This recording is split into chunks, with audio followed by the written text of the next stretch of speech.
So here we are. Property has a lot of mould and rust, and purportedly lots of water running down here. And the suggestion is that there is a leak from the roof above, penetrating damp. But actually, in reality, if it were coming from above, which it isn't, you would see brown staining, because it brings, the water will bring through colour from bricks and timber above. That's the external wall, but it's dry lined, as a lot of modern walls are. So that is, it has a thin layer of plasterboard with a gap and probably some timber battens, but it could be what's called dot and dab here. So this is using radio frequency damp meter, and we've got very high levels there, dampness, but here it's completely dry. If we look here, there's lots of condensation there and mould around here.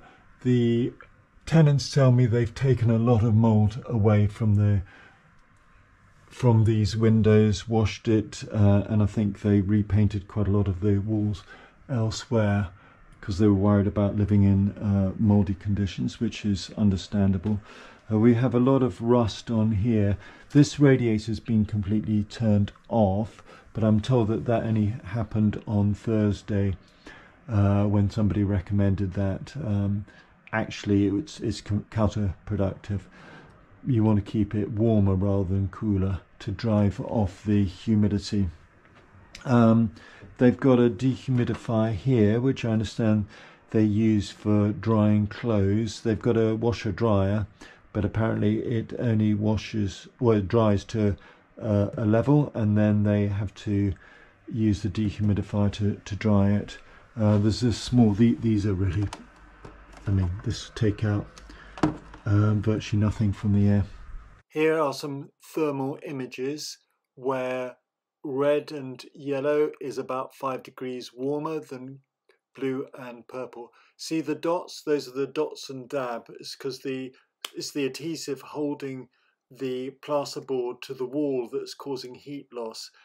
It's where the water is starting to show in the form of condensation, and it's been mistaken for penetrating damp, that is a leak from the roof, but it isn't, it's condensation, which I explained to the tenants.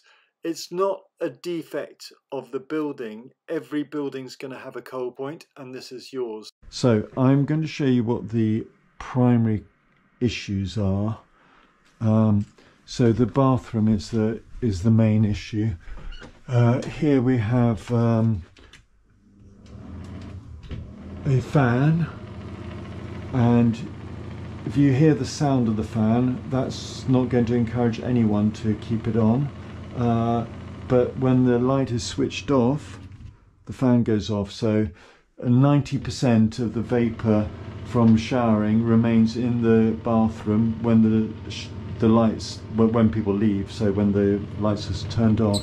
So 90% of that is going to come back into the property and obviously into the bedroom through there. Then the other issue is this is using an anemometer. If we look here, this is the speed.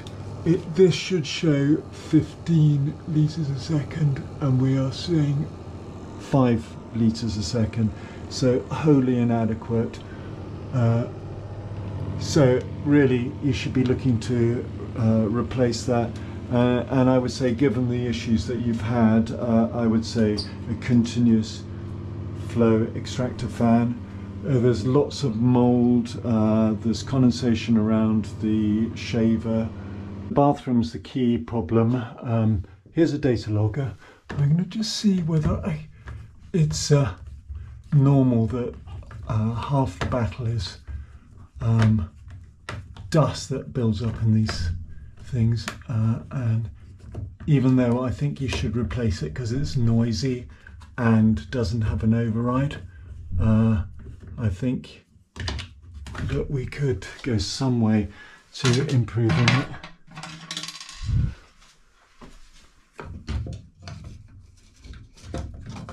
Okay, so I'm just going to simply, I'm not going to take this one apart.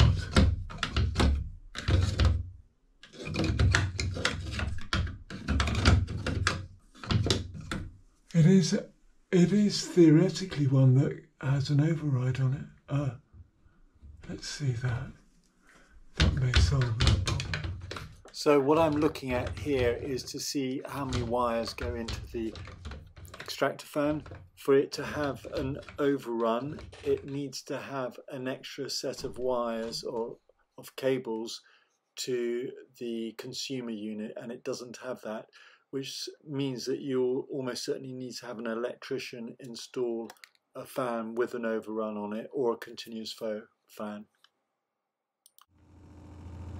It's about 50% better, but even so it's not sufficient. So the compounding factors here are there is a kitchen extractor fan, but this switch is no longer working, and you have to switch it on here, which is obviously quite difficult and I doubt will happen very often.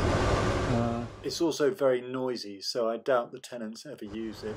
There is some airflow, but I don't think it's going as well as it should do. And in fact, it's difficult to be sure. I'll turn this off now, it's noisy. So if we look here, I was sent an image by the tenants, and I'll see if I can get it up. But so if you look here, there was a damp patch there. Now I would say that that comes from dot and dab. If I use, this is the radio frequency damp meter, and it doesn't show any damp issues there. But this is plasterboard that's been held together with dot and dab. Apparently there was a lot of mould, and the tenants have scrubbed it off, possibly repainting sections. I can't see that, but this whole wall is currently dry with slight signs of mould. It's dry here. We can see though that's condensation on this double glazed window. Trickle vents are open and you can just about see light through them, so they're probably, I imagine they're quite dirty by now though. And so that's the key issue here. So dehumidifier has been used, which is great. Whether it's used all the time, who knows? But that's fine. I think the tenants thought they were doing the right thing. I think they wanted to stay on, but unfortunately there are a number of factors that went against them, not least working from home after COVID, the energy crisis, almost certainly reducing the heating in certain rooms. The radiator was turned off in the bedroom, which obviously exacerbates the problem there. But also the fans are noisy. They're old, and I think they only last for a few years, maybe 5 years, before they need updating. So there are some things that the landlord can do, and there's some things the tenants can do. I'd recommend replacing the bathroom fan with a continuous flow bathroom fan with at least 15 litres a second extraction rate. A new kitchen extractor fan, because the current one, the switch doesn't work properly, with an instruction to tenants to use it. I would ask the tenants to close the bathroom door all the time when not using it, in and out, that is. And to use a dehumidifier whenever drying clothes internally, or whenever the humidity inside the flat, when the dew point is above the outside temperature. I'll be doing quite a lot of work on the data loggers, which I plan to pick up tomorrow. So to get a new sensor, you press plus and then pair device and then press this, and then that's done. To download the data, you press the numbers or between the numbers, and that synchronizes it. It takes about a minute per week. So I'm not going to video the whole of this, but we'll explain what to do later. Onto this screen, it tells you a little bit about how to use the app, but don't worry too much because you're going to be sending the data to me. This shows the temperature fluctuation over time, humidity. The humidity appears to have dropped a lot, but that's only because I put it in the chamber with the 75% relative humidity. So now the next thing you're going to do is you're going to press the calculator sign top right, and then press the export sign and press the export CSV. And then send it to myself, Simon at dampsurveys.com, and it's there. So you can, to get the blue send button, you just press anywhere, and for some reason I can't see the send button on this one. Is that because so this is an alternative way, and just to be clear, I would just leave the defaults. It just you might as well keep it as open as possible. So in terms of time, so the alternative way is open CSV and then find a and just put it on. So once downloaded, you want to send the file either to myself or use the link that is available off mouldpoint.co.uk. Then copy the data into the spreadsheet. I'll show you here. I'll be doing that for you in the first instance, but if you want to update data, then that's what you want to do. You want to change the date, otherwise there can be an error. If you don't change the date, it's sensitive to whatever the date is in Logger 1. So the start date, the end date. You'll see later that I changed the date of the survey. So here, the survey on this particular survey is on the 11th of the 12th at 8 o'clock.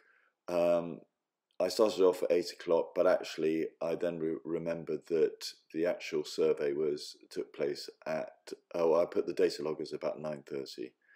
The temperature of the cold wall was 12.5 degrees centigrade. You'll see that shortly.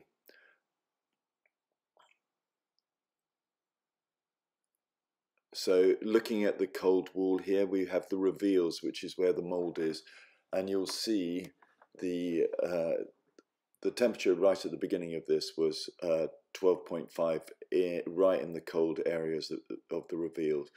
There is a big difference between the temperature of the data logger and where the mould or condensation is taking place.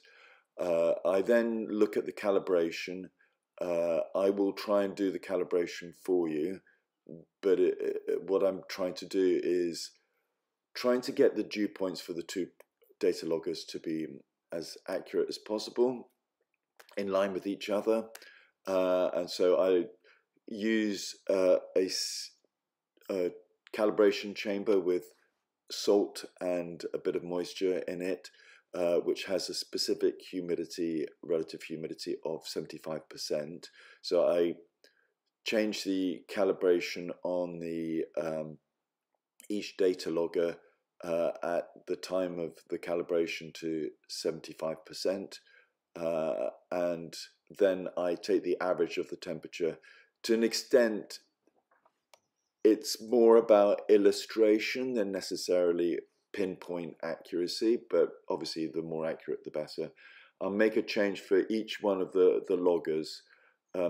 You'll see later that the logger, the red on the column A, where it says 1 and 2, that's going to be important later on, because I only ever, you may choose to have 6 data loggers You may even choose to have more than that, but you know, I only have provided tabs for 6.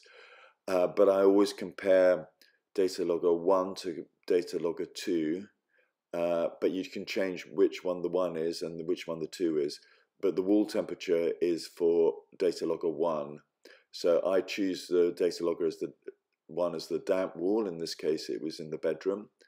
And the source, well, the closest wet room was the bathroom, which was the suspected source. But you'll see later on it's pretty likely.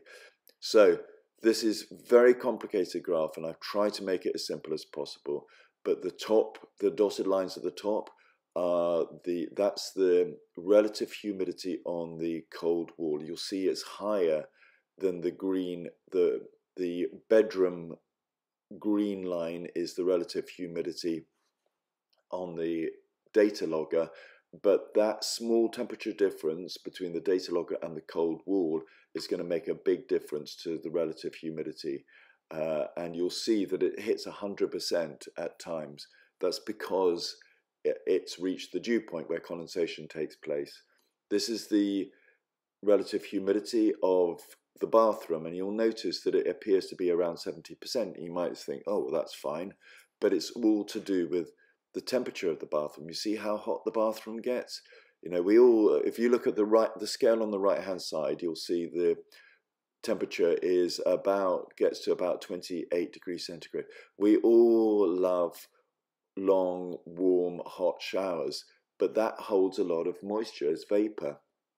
And if it isn't going out of the bathroom extractor fan, it's going to find its way to the cold wall and condense and create the ideal conditions for mold. What I'm going to be asking everyone to do is to bring their dew points down to somewhere close to the external temperature. The thin black line is the dew point of my own property, and by and large we keep to the external dew point. That's by good ventilation and dehumidification. You'll see that where the up and down, where I was pointing to, that's where I took the data loggers out, put it in the car, took it to my home, and you notice how I've brought the relative humidity back down, so that the blue line and the dotted blue lines are now back down to where they should be, close to the external relative humidity. I've put in a separate tab so that we can focus on dew points. It's collecting the same data. It takes no more space, but it's a separate tab. You will see that you can zoom in on dates. So here I'm zooming in on I think it's the last day, and just to illustrate the humidity before and after I take it away from the property. Do you notice how the blue line has a dew point of 10 degrees centigrade? Obviously, when I pick it up, it's in my hand for a while, so the humidity goes way off the scale, or the dew point, should I say. Dew point is a proxy, exact proxy for vapor pressure. It exactly matches the vapor in the air, and the dotted blue line is the source of the vapor. So this is the bathroom. Notice how high the bathroom is. The other line you want to consider is the grey line at the base of the graph, which is the dew point differential. The differential tells you where the vapor is coming from. So if it's higher, then it's coming from logger 1. If it's lower, then it's coming from logger 2, relative to what logger 1. Every day I publish dew points on Twitter, X, through Mould Point. I think it's just hashtag Mould Point. But if you go to mouldpoint.co.uk, you'll see that I put in a daily forecast for London, starting at 8 AM, 10 PM, so on. I also publish a calculator. This is quite a complicated calculator. Like everything else, I've had to get ChatGPT to improve on what I originally had. This is absolutely 100% accurate now. It used to be an approximation. And here I'm illustrating the effects of changing the temperature and relative humidity on the data logger and looking at the surface relative humidity. You'll see that this is the surface relative humidity, the blue, the third box down, and as you change, as the difference between the temperature of the data logger and the temperature of the surface goes up or down, you'll notice the impact it has on the surface relative humidity, that red one at the bottom. And anything above 85% relative humidity for a period of 6+ hours at a time risks mold. Mold spores are omnipresent. They're everywhere in the world. If you have the ideal conditions, they'll grow, whether it's in a palace or indeed the International Space Station, where they have quite an interesting challenge there, because obviously people inevitably will bring some in on their jackets and surface. I try to show something interesting in all my videos, tips, tricks, and methods for identifying the root cause of damp. Here I've made a device for determining the exit speed of an extractor fan, and as you'll see, nothing was coming out, and that was the root cause of damp.